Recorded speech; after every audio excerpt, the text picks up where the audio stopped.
శ్రీ లలితా పరమేశ్వరి చక్రపురం ఛానల్కి స్వాగతం సుస్వాగతం.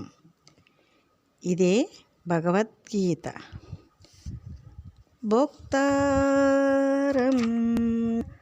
తపసాం సర్వలోకమహ ఈశ్వరం సుహృదం భూతానాం జ్ఞాత్వా మాం శాంతిం రుచ్చతి.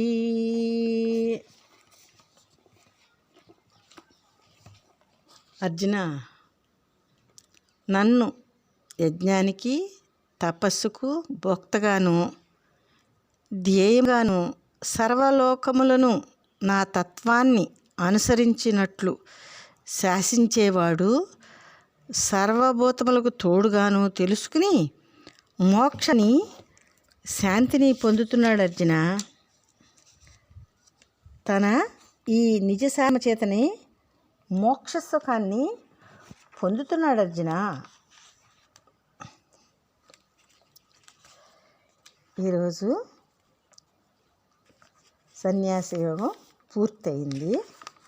సన్యాస యోగంలో మనం ఏం ఇప్పుడు మళ్ళీ ఒకసారి రివ్యూ చేసుకుందాం సన్యాస యోగాన్ని.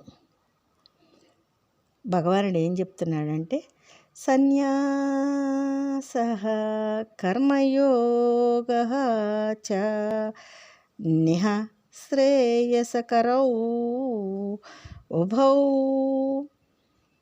తయోః తు కర్మ సన్యాసాత్ కర్మయోగః విశిష్యతే.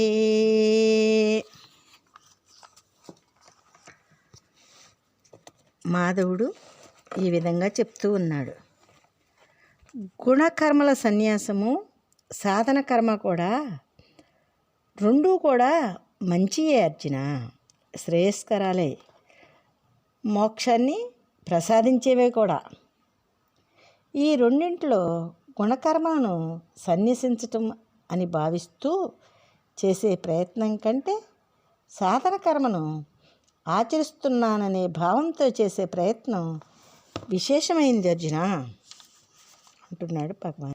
ఆత్మతత్వం జగత్తునకు కామాదులకు అతీతం.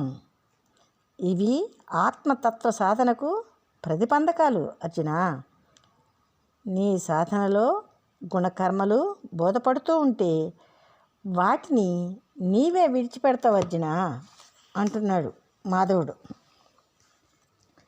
ఇంకేమంటున్నాడంటే, బ్రహ్మణి ఆధాయ కర్మాణి సంఘం త్యక్త్వా కరోతి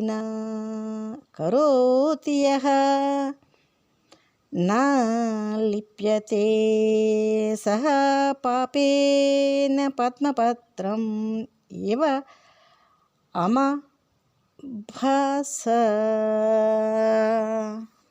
అంబస.